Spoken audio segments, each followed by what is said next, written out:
Hi, it's Tina and Tim, and you just watched Tina discuss the financial factors and resources for a custodial, non-custodial parent.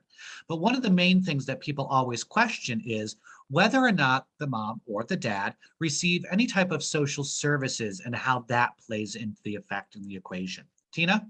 So again, we're talking about resources. So if, let's just say the mother receives public assistance and she gets $100 a week, we call it a pass through to her account, plus she gets food stamps, which is technically not county provided public assistance, or she gets, say, WIC.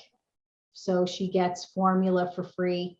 Well, all of these have some sort of number attached to it. Plus, if she gets free or subsidized housing, you're going to want to know what those numbers are and total that up.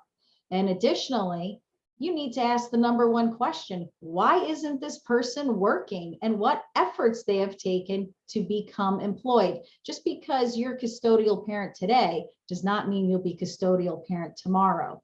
So you have to remind that to the courts, whether you're represented by counsel or you're self-represented. Always bring up the fact that maybe when we were together, she was the stay-at-home mom or dad, but now that we're separated, the county and the state and the federal government are no longer her or her husband or spouse. So she shouldn't be staying at home. She needs to contribute to receive those benefits. And here's something people don't tell you: just because you're receiving benefits, it's basically a loan from the county, and they're going to get their money some way, somehow. So in the future, when you do hit the lottery, meet the person of your dreams and own a house and you own a car, well, guess what? They might just put a lien on everything until you pay back everything you borrowed. So remember that free is not really free in our free society.